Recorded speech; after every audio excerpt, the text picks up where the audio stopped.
malaki yung mga awards na nakukuha nila sa kanilang mga documentary, sa kanilang mga investigative na mga istorya.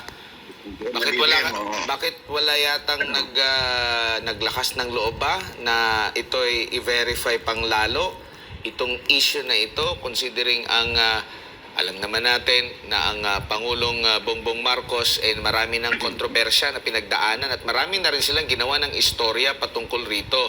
Pero dito sa sinasabing paggamit di umano ng illegal na droga, wala tayong narinig. Though merong ilan sa mga kumbaga ebidensya na inilalabas ng mga nagbulgar. It is really unfortunate, Admar, no? Na yung mga nagpapakilalang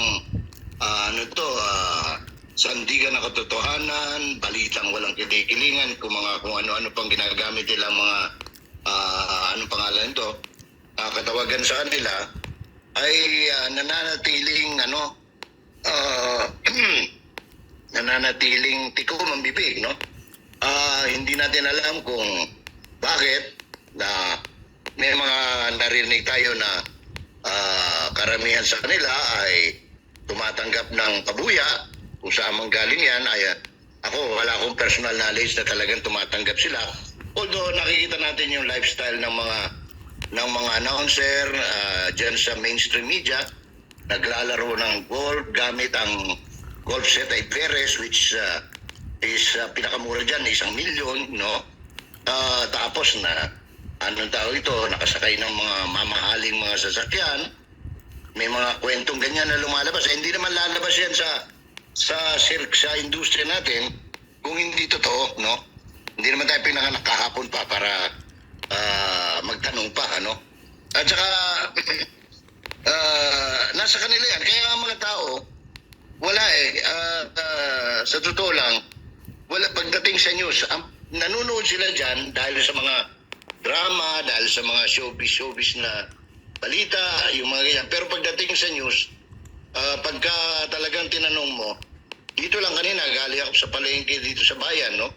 Ang layo na nito, this is about, anong tawag ito, ilang libong kilometro galing dyan sa Manila. Puro sa Android na lahat eh. Puro ang pinapanood yung mga sila Banatbay na Banateros, nasa SMNI na rin. Natural lang ako, sinusubaybayan ko yung bagong anong tawag nito, pahina nila Doc Lorraine, no? At saka ni Kairek. Isipin mo, ang viewers nila nag-a-average ng mga 20-30,000. Like ako, ito kaumpisa lang ng kanilang YouTube channel, ganun ang tao talaga nasa nasa new media na, no? Pagdating sa news and public affairs, wala na nagpapaniwala diyan sa sorry na lang, no? Nalulungkot tayo dahil diyan naman tayo galing sa mainstream media. Nakakalungkot, pero yan ang nagdudumit na katotohanan. Sabi ko nga, tapos paano mo tatawagin pagmamalaki mo sa anak mo o sa mga apo mo na ikaw ay journalist, samantalang ang laki-laki ng mga storya, hindi ka naman nagalaw, hindi ka naman nakilos, para kang tanga, no? Tikom ang bibig mo. Hindi mo alam kung... Pero kasi hindi ako naniniwala doon sa istoryang binubusalan dahil natatakot eh. It's either binusalan ka, sinara ka, katulad ng ginagawa dyan sa inyo, no? Sa SMNI, or nabayaran ka. Yun lang naman, yun ang katotohanan. Sa 40 years ko sa pagiging active noon sa traditional media, sa mainstream media, yan lang, dalawa lang. It's either takot ka, pero wala kang karapatan maging matawag na journalist kung takot ka, no? Pero pagka hindi ka gumalaw dahil sa may issue, isa lang ibig sabihin yan. Huwag mo na tawagin sarili mong journalist, oo, bayad ka.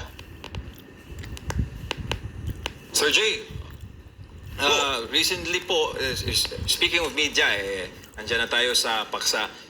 May pumika po na isang news agency doon sa naging mga pasabog ni Maharlika and di pa natapos yung araw, binawi nila yung payag at humingi ng patawad sa administrasyon dahil nga nagbanggit na po na ang PIDEA na hindi totoo yung mga post. Kailan lang ba kayo nakakita doon, sir, ng gano'n na media tapos binawi dahil nga nag-comment ang isang government agency or may duda kayo na something is wrong behind? Something is very wrong. I am sad, no?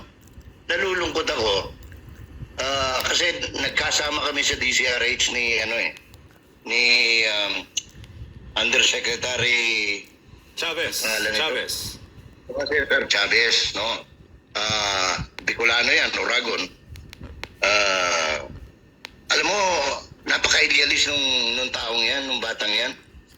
Nung mga panahon yun, now he has become an apologist of the administration. It's either takot siyang mawala sa posisyon dahil kasi alam ko pagka hindi niya gusto noon, katulad nung nagdaan, nung hindi na niya gusto yung nangyayari, nag-resign, no? May bayag sa madaling salita. Ngayon, imbis na trabaho pa ni trabaho ni Seloy, no? Garafil ba yung pangalan ng secretary sa communications? Si Cesar, speaking, humingi ng apology on behalf of, of a newspaper, hindi na niya inantay yung newspaper mismo ang humingi ng dispensa, no? Tapos itong PIDEA naman, ganun din, no? Ako, expected ko yan dahil sinaso, kung talagang, PMA pa naman naturingan yata yan, kung talagang nire-respeto nila yung integrity, kung ano pa yung tatlong nakalagay doon sa logo ng PMA, ito'y malaking kahihiyan talaga para sa mga PMA graduate, no? Kasi, kung talaga sinusunod nila yung napag-aralan nila dyan, tsaka yung natindigan nila, ako nga kung ako kunyari si Lasso, tapos mga kasinungaling yung nilalabas ni Maharlika, on the same day, pupunta ako dyan sa SMNI. Sasabihin ko, hindi totoo yan. At kung may ebidensya si Miss Contreras na magpapatunay na totoo yan, ngayon kaagad, magre-resign ako. Dapat gano'n ang mga ang mga tindig. Pero, ewan ko, ano nangyayari sa mga kapit ko sa posisyon, yung mga nasa gobyerno. Kakalungkot, no? Opo. At yan kung niisip nila na anong pangalan nito, habang buhay yan, ako po, matuto sila sa kasaysayan, ang dami nang nangyari. Walang tumatagal sa ganyan, no?